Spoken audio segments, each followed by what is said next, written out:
കൂടുതൽ വാർത്തകളും വീഡിയോകളും കാണാൻ ഈ ചാനൽ സബ്സ്ക്രൈബ് ചെയ്യുക.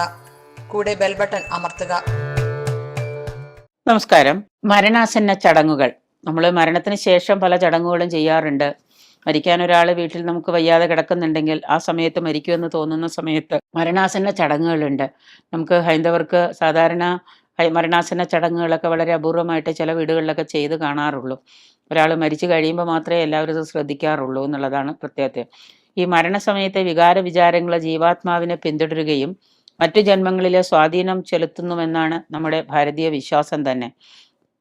ഈ മരണാസന്ന സമയത്ത് സ്വന്തം വളർത്തുമൃഗമായ മാൻപേടയെ കുറിച്ചോർത്ത് കുപിതനായ മരിക്കയാൽ മാനായി പുനർജനിച്ച മഹർഷിവര്യൻ്റെയും വിഷ്ണുനാമം നൽകിയിരുന്ന പുത്രന്റെ സ്മരണയിൽ നാരായണനാമം ഉരുവിട്ട് മരിച്ചുപോക്കിയലിനെ വിഷ്ണു പാർഷദന്മാരാൽ വൈകുണ്ഠസിദ്ധി നൽകപ്പെട്ട പുരാണ കഥകൾ സൂചിപ്പിക്കുന്നതൊക്കെ നമ്മൾ പുരാണങ്ങളിൽ വായിച്ചിട്ടുണ്ട്.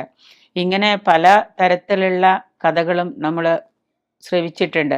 മരിക്കുന്ന സമയത്ത് ഒരാളുടെ മനസ്സിൽ എന്താണോ ആ സമയത്തുണ്ടാകുന്ന വികാര വിചാരങ്ങൾ, അതുപോലെ തന്നെയാണ് അയാളുടെ ആ മരണത്തിന് കാരണമാകുന്നതും ആ സമയത്തും അയാളുടെ ആത്മാവിൽ അത് കൂടുതൽ ശ്രദ്ധിക്കും എന്നാണ് പറയുന്നത്. തങ്ങളുടെ മക്കളെക്കുറിച്ചൊക്കെയാണ് കൂടുതൽ ചിന്തകളും അതോടെ തന്നെ വല്ലാതെ വിഷമത്തോടു കൂടിയൊക്കെയാണ് മരണം സംഭവിക്കുന്നതെങ്കിൽ അത് തന്നെ വീണ്ടും ഒരു ബുദ്ധിമുട്ടായിട്ട് അദ്ദേഹത്തിന് സംഭവിക്കുന്നു. പിന്നെ നമ്മൾ മാതാപിതാക്കളെ അല്ലെങ്കിൽ ഈ മരിക്കുന്ന ആളെ മാതാപിതാക്കളെ നമ്മൾ ഒരുപാട് ഉപദ്രവിച്ചിട്ടോ അവരെ വിഷമിപ്പിച്ചിട്ടൊക്കെയാണ് മരണം നടക്കുന്നതെങ്കിൽ അത് മക്കൾക്ക് പിന്നീട് പിതൃദോഷമായിട്ട് ഭവിക്കുന്നു. ഈ തരത്തിലുള്ള മരണസമയത്തുണ്ടാകുന്ന വികാരം അത് സൗമ്യമാണെങ്കിൽ അത് മനുഷ്യ മനസ്സിൽ നിറയുന്നതായിട്ടും പല പഠനങ്ങളിലും അത് കണ്ടെത്തിയിട്ടുണ്ട് എന്നുള്ളതാണ്.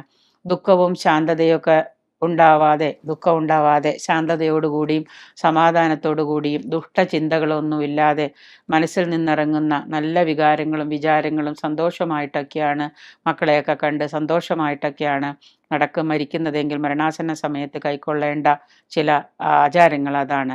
ആ ആചാരങ്ങളിൽ വേദസ്മൃതികളൊക്കെ നമ്മളെ ഓർമ്മിപ്പിക്കുന്നുണ്ട്. മരിക്കുന്ന സമയത്ത് എങ്ങനെയായിരിക്കണം, മരണാസന്ന സമയത്ത് മാനുഷിക വികാരങ്ങളും അനുഭവങ്ങളും ഒക്കെ വളരെ മരണം തൊട്ടടുത്ത് വന്നെത്തി നിൽക്കുമ്പോൾ സമയത്ത് അവരുടെ ആ മരണത്തിന് മുൻപ് അവർക്ക് ശാന്തിയും സമാധാനവും ഒക്കെ കൊടുക്കണം എന്നാണ് പറയുന്നത്.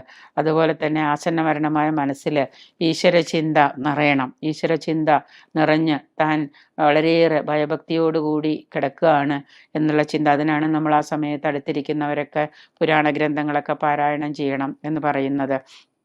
പാപമോചനം അതുപോലെ തന്നെ ജന്മമുക്തി നേടുന്നതിനൊക്കെ സ്വാത്വിക ചിന്ത ഏറെ ഫലം ചെയ്യും. അപ്പോൾ മരിക്കുന്നതിന് തൊട്ട് മുൻപ് മരണാസന്ന സമയത്ത് പാപചിന്തകളൊക്കെ മാറി നല്ല ഒരു സ്വാത്വിക ഭാവം ആ മനസ്സിൽ ആ ഉടമയ്ക്ക് വന്നു ചേരണം.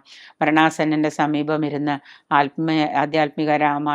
ആധ്യാത്മരാമായണം ദശരഥൻ്റെ സ്വർഗാരോഹണ ഭാഗം, മരിക്കാറായിട്ട് കിടന്ന് വല്ലാതെ കഷ്ടപ്പെടുന്ന ആ ഒരു വ്യക്തിയുടെ അരികത്തിരുന്ന് നമ്മൾ ദശരഥൻ്റെ സ്വർഗാരോഹണം ഭാഗം വായിക്കുക, ഭാഗവതം വായിക്കുക. ഇതൊക്കെ സാധാരണ പതിവാണ്. ഗംഗാജലം അല്ലെങ്കിൽ തുളസി ഇലയിട്ട ജലം പാനം കുടിക്കാനായിട്ട് കൊടുക്കുക. കുറേശ്ശെയായിട്ട് തീർത്ഥജലം കുടിപ്പിക്കുക. അതുപോലെ തന്നെ ദർഭയിലിട്ടിട്ട് അത് പതുക്കെ ഇങ്ങനെ നാക്കിലേക്ക് ഇറ്റിച്ചിറ്റിച്ച് കൊടുക്കുക. ഇതൊക്കെയാണ് നമ്മുടെ ആ സമയത്ത് ചെയ്യേണ്ടതായിട്ടുള്ള മരണാസന്ന ചടങ്ങുകൾ. കിടക്കയ്ക്ക് ചുറ്റും വയ്യാതെ കിടക്കുന്ന ആളുടെ കിടക്കയ്ക്ക് ചുറ്റും അല്ലെങ്കിൽ കിടക്കുന്ന കട്ടിലിന് ചുറ്റും തുളസി ദലം വിതറുക, തുളസിയിൽ ഇട്ടിട്ട് ജലം വിതറുക, ദർഭ, എള്ള് ഇവയൊക്കെ വിതറുക. ഈ കർമ്മങ്ങളൊക്കെ സാധാരണ പിന്നെ അങ്ങനെ ചെയ്യുമ്പോൾ ഇനി കിടക്കുന്ന ആൾക്കിനി മരണാസന്ന സമയത്ത് അയാൾക്കിനി എന്തെങ്കിലും തോന്നിയാലോ എന്ന് വെച്ചിട്ട് നമ്മളാരും അങ്ങനെ ചെയ്യാൻ മടി കാണിക്കാറുണ്ട്, ആരും ചെയ്യാറില്ല.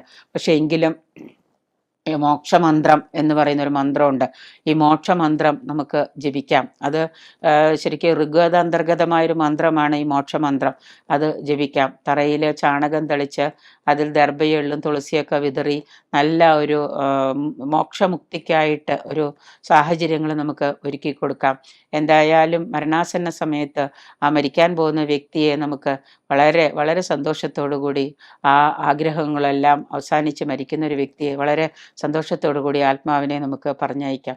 അപ്പോൾ അതോടുകൂടി തന്നെ അസംതൃപ്തമായ മനസ്സോടെ മരിക്കുന്നത് കഴിയുന്നതും ഒഴിവാക്കുക എന്നുള്ളതാണ്. അസംതൃപ്തമായ മനസ്സോടെ മരിക്കാതിരിക്കാനായിട്ട് നമ്മൾ ശ്രദ്ധിക്കുക. അതാണ് മരണാസന്ന ചടങ്ങുകൾ എന്ന് പറഞ്ഞാൽ. പുത്രപൗത്രാദികളുടെയൊക്കെ സാമീപ്യം, സഹായങ്ങൾ, ഇവയൊക്കെ മേൽപ്പറഞ്ഞ നമ്മുടെ കർമ്മങ്ങളിൽ ഉണ്ടാകണം.